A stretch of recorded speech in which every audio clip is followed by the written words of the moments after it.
What I'm going to talk today about is, of course, helping Christchurch rebuild and how FME is used in that. So, to give you a bit of background on how everything's eventuated, Christchurch is a city of about 400,000 people. It's the second biggest city in New Zealand. And quite surprisingly, really, there's a lot of places, we live on a fault line in New Zealand, but Christchurch wasn't seen as one of those places that could be affected by a major earthquake. It's more like our capital city, Wellington, that sits directly on the fault, which is seen as most at risk. And so Christchurch was hit by 4 earthquakes. The first one, the 7.1 magnitude, in September 2010, didn't cause much damage. Not much damage at all. We had a 7.1 magnitude. The interesting fact, though, is the peak ground acceleration, and that's 1.26. 1.24 is seen as a perceived heavy shaking by people that are in an earthquake, and also likely to cause heavy damage. But in an aftershock on the 22nd of February, the aftershock was only a few kilometres away from the actual city centre and the city itself, and it was very shallow, so about 5 kilometres deep. And so even though it had a lower magnitude, it had a massive outcome on the city of Christchurch. We got up to 2.2 peak ground acceleration. So we hit 2.2 on a lot of sensors, and so it's 2.2 Gs. But they wondered why we had so many, why all the sensors sort of topped out at 2.2. They went back to the manufacturers in Germany, and the Germans said that's all they were designed to take. They couldn't actually measure any higher. So we had a couple of building collapses. 185 people died due to that particular earthquake. That sort of, most of the buildings stood, but you know, 2 major ones collapsed. Then in June, another 6.3 with also very high peak ground acceleration. Didn't do that much damage because a lot of the buildings, or added to the damage, but not many. There was no buildings actually fell down during that one, mainly because everything that had fallen down, or everything that's susceptible to it, had actually come down. And then, you know, a year and a bit later, after we had that first one, we got another one on the 23rd of December, although the peak ground acceleration was not as high. So what's the aftermath? We have a thing called liquefaction. So that's virtually where all your land or ground just turns to mud. And large portions of Christchurch had this sort of mud bubbling up out of the ground. And that caused a whole bunch of damage. I mean, besides seeing a whole bunch of mud on the top of the roads and around houses, in houses, you actually had it coming up through all your underground infrastructure, you know, breaking pipes, going into pipes, and blocking things up. Over 6,000 homes have subsequently been red zoned, which means they're not allowed to be rebuilt. And that's 6,000 homes, not 6,000 people, so probably 20,000 people affected. And our CBD was fenced off for 2 years. You couldn't get access to the CBD. Just under 80% of the buildings in the CBD are going to be demolished. So, and most of that's occurred now, but it's kind of impressive. So, if you ever want to go and see post-apocalyptic scene, Christchurch is a good place for it. So this is Christchurch. This was Christchurch towards the end of 2012, and all those little orange crosses are other buildings that have come down since then, and there's still a few of those buildings still to come down. The cathedral in the centre has just been given permission to come down. So I'll move on to a few of the images. So this is Christchurch before the earthquake. It's known as the Garden City, and still is really. But so those 2 buildings at the top, you'll see what happens to them in these next images. That's what happened to them. That's pretty, I mean, they're old buildings, but virtually all the buildings were affected. We had a new building built, and we've got decent standards because we expect earthquakes. There was a new building built between the February and June earthquake, and the new building didn't survive the June earthquake. In that it was too expensive to repair it rather than build new again. And you got examples of liquefaction down on those bottom shots, and also a lot of rockfall. So this is what's starting to come out of the city. We're starting to get into the rebuild. We've got a cardboard cathedral, restart mill made out of containers, and a pallet pavilion, which has actually just come down because it was temporary structure, but it was all made of pallets. So the rebuild itself, most of the damage in Christchurch was out on the east side. So there has been a big move to the west, and also since the CBD's been fenced off, all the businesses and all the other things have had to find places to go. So there's been a move out to the suburbs and also west. And so that has a big effect on transport networks. People, still expect to be able to drive to work at the same time every day, and of course it causes gridlock. And also highly inflated real estate prices on the west-hand side. The rebuild is supposed to cost about 40 million, although I did see 40 billion, sorry. There was an article last week talking about how that was raising to 50. And 3 years on, we've got still more buildings coming down than going up. There's still a few going up, but not a whole bunch just yet. But of course, after 3 years, people want it fixed now. They're sick of waiting for all their fixes. So I work for an organisation called SCIRT, which is the Stronger Christchurch Infrastructure Rebuild Team. It's a whole bunch of companies, about 20, 30 companies working together, consultants, constructions. And we've got a $2 billion job to bring back the horizontal infrastructure, sewage, water supply back to sort of pre-level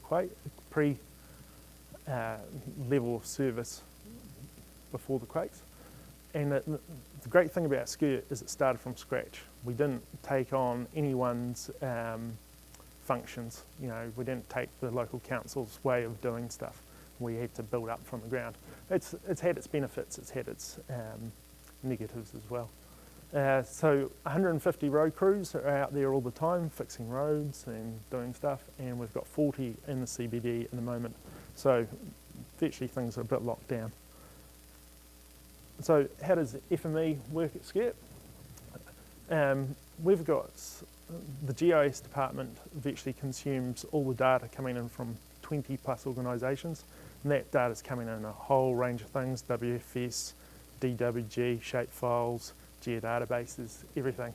And we get all that information in and convert it into our projection and our formats. And we also pump that out through our organisation, through to the CAD departments, through to another software that you may have heard of, may or not, called 12D. It's probably sort of Australasian centric. And there's a lot of information coming in. We've got 600 layers on our GIS viewer, which makes it quite a hard thing to get around, but also very informative if you know what you're looking for. And we've done well from a GIS perspective, and specifically from an FME perspective, because that's kind of the thing that drives a lot of the background information. And a lot of things have slowly migrated into the GIS team when they originally started off in different areas. And like those few quotes down the bottom say, it's been going pretty well for FME and for the GIS team. So I just want to use a few examples of some of the things that we do with FME. We use it for lots and lots of spatial stuff, and we use it in so many things. There's virtually, I spend my whole time now sitting doing FME stuff, and there's probably a couple of other people that spend most of their time creating FME. But we can't see this very well, but we use an Esri Flex viewer for our web viewer, and we've got about 30 different roles. So we've got about 1,200 user logins, secure user logins, and about 30 different roles to see different things. And we have to make an XML file to create those configuration files for that Flex viewer, and they're updated with changes probably twice a week. And so it was a bit monotonous going through each of those 30 different roles, figuring out what I needed to change to make things work and keep things updated. So and I thought, well, I can do this in Python, and I can probably spend a day writing out stuff and get it to work. But then I thought, well, that's a big waste of time when I've got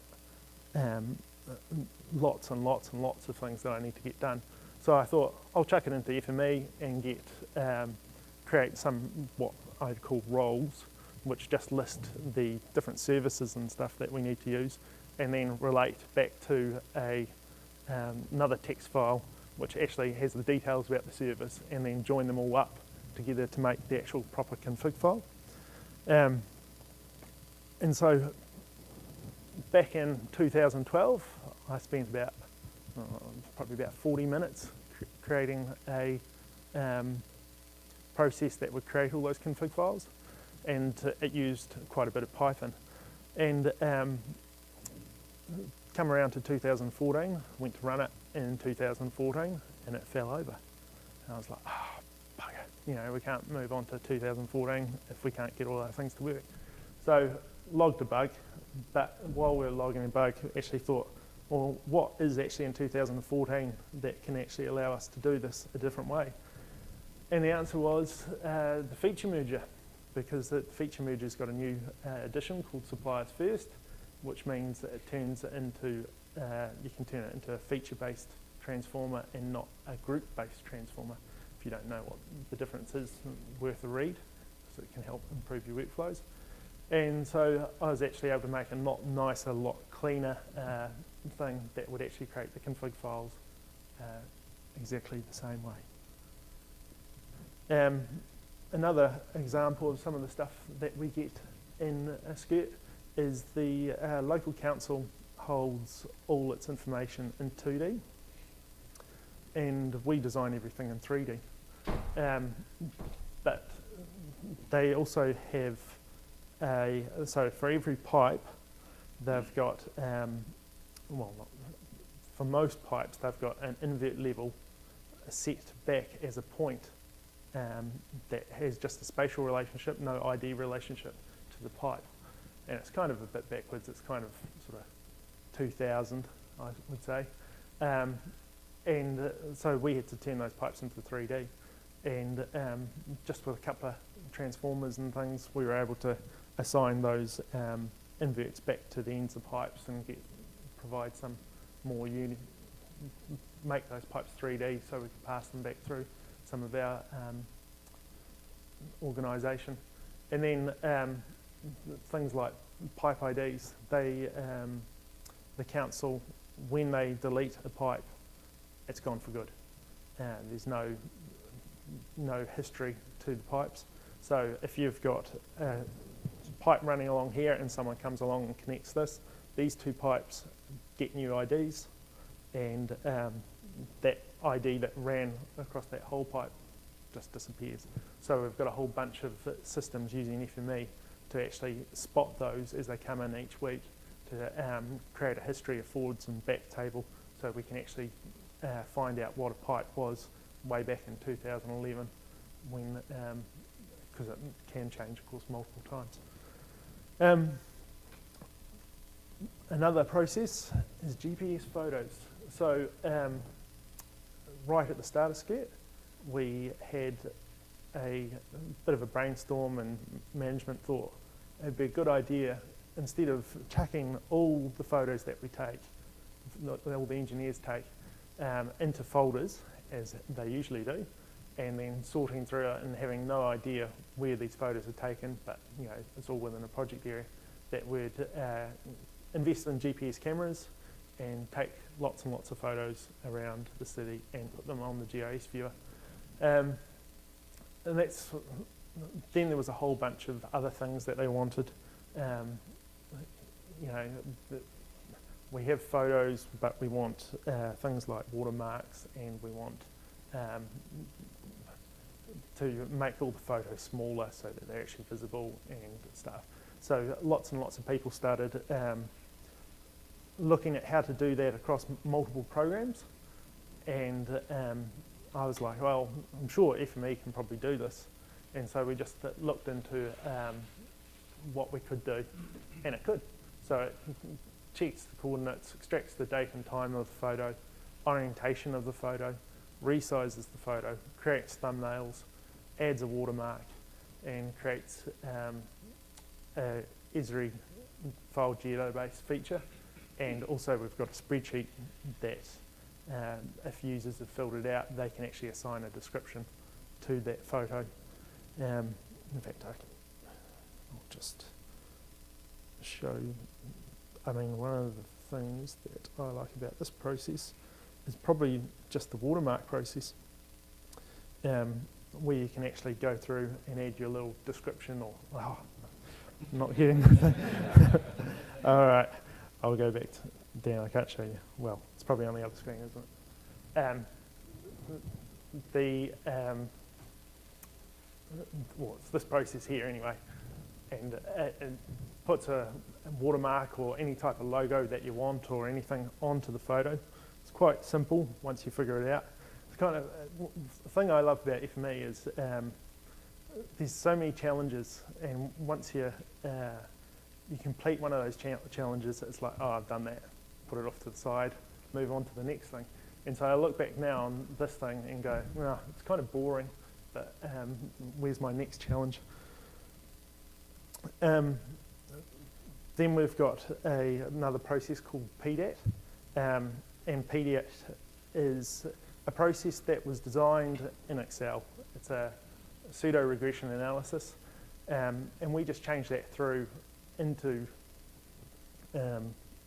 FME, because it took the guy that used to run it in Excel about a week to run it through all the modelling and stuff like that. And recreate it in FME takes 3 hours.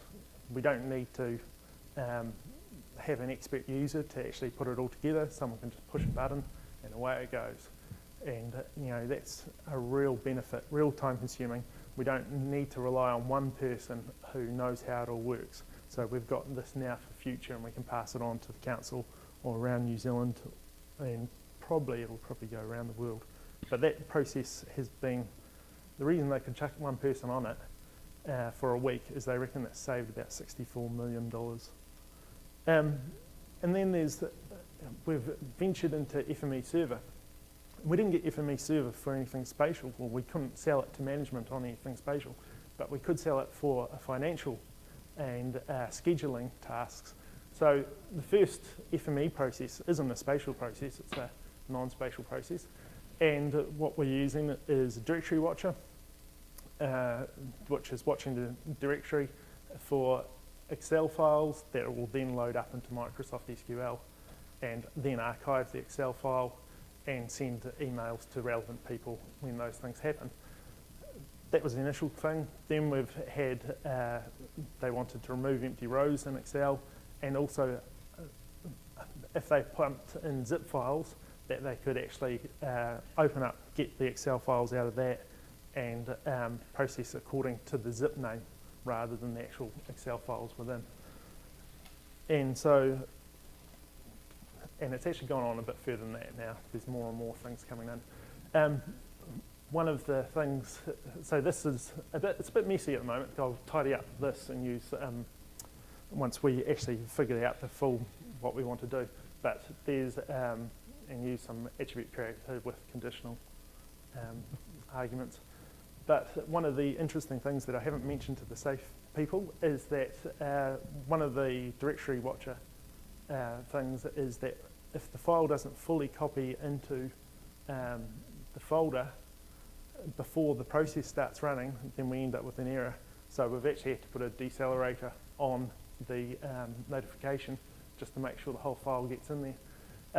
But this ends up going through, firing off some new I would like to show you this, but it fires off a whole bunch of child jobs and then gets information back and then fires a whole bunch of emails. But also down the bottom, this is where the zip process comes into place. So if farmer puts a zip in the process, then we can actually explode that zip out and put the files back into this directory watch instance and then fire that again for those particular Excel files after they've been renamed and things. And this is just one of the child processes. So we've got a custom transformer removing the empty rows and just a real basic output to SQL. So what's the future in Christchurch? FME server to checking our construction and so our as-built data coming in, and that's slowly getting underway. And also for all the traffic teams and designers running their own things through FME server. And there's a couple of other things that are going on in Christchurch. We've got sensing cities, which is putting down a whole bunch of sensors across the city, and also we're going into the 3D virtual city, which is also, all these things will probably be using FME, or that's my plan anyway. So it's going quite well. And GIS, as in GIS, which really means FME will be going back into the council. So if you've got any questions or anything like that, then yeah, feel free to ask. Thank you, Todd. It was definitely terrifying to see the pictures of Christchurch, and I'm glad that FME can be used and help with the rebuild effort, and to see FME in so many different roles. We have just a few minutes for questions, so if you have any questions, please go ahead. Yeah, I guess the question I would have now, how many people do you think are using FME right now? When you, from a workbench perspective or from a... Yeah, in general, how many users are exposed to FME in your team? There's 4 people that are using it, majority, that create the stuff, but demand's starting to grow. Well, it's been growing for ages, but people want to be able to use it. I suppose there's education and stuff around that. And actually, FME within Christchurch, it continues to grow as people start changing the way they do things and actually move more into GIS and into the associated things.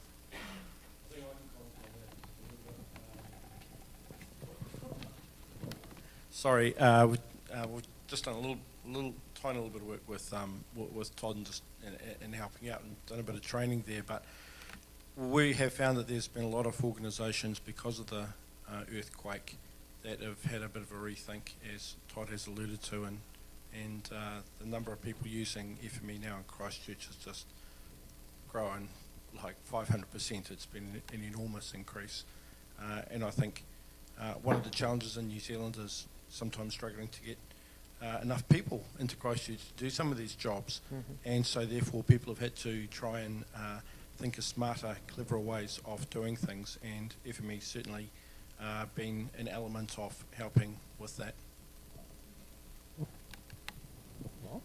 Thank you. Hi, I had the fortune of visiting the Canterbury SDI group there. I'm just wondering, I wasn't able to get to hear it right at the beginning. I don't know, did you cover anything in terms of how your work integrates with the wider SDI? No. The thing is, I could probably go on for 2 or 3 hours about all the different things that are going on. But yeah, didn't really cover the Canterbury SDI. So I can probably shoot off a bit about that at the moment. The national government has actually funded virtually a way of running a whole bunch of tasks that are seen to be beneficial for the rebuild, spatial things that are seen to be beneficial for the rebuild of Christchurch. So some of that includes a Ford Works viewer, so that all the utilities and all the councils and other organisations can actually plan what they're going to be doing in future and see how it affects everyone else, and also then work together to collaborate on some projects. So, you know, if we shut down a road, that everyone comes into it at the same time to do their stuff. And also there's other things like the 3D virtual city, where we'll have past, present and future of what Christchurch will look like, is just starting up, and that's another one of those processes, plus a whole bunch of more things. Problems that came out addressing as well has been a bit of a problem. But I guess that whole system's still evolving, so you don't really have common data models yet. You just basically, you occasionally will upload data, or I'm just wondering what level of interaction you have at this point with some of the tools that you talked about today and that wider sharing effort. Yeah, so for things like the Ford Works viewer and stuff, Skirt's pumping all their data through there, so all our traffic closures, and then, yeah, I wouldn't say it's mature, but there's definitely a lot of data moving around amongst those different organisations. I think one of the really nice things about Christchurch is everyone's actually working together. It doesn't matter what consultancy or whatever you come from, because you're rebuilding your own city. So no one actually gives a stuff, you know, what consultancy you're from. Everyone's actually willing to share their information, which is really nice. Yeah, thanks. So thank you. Unfortunately,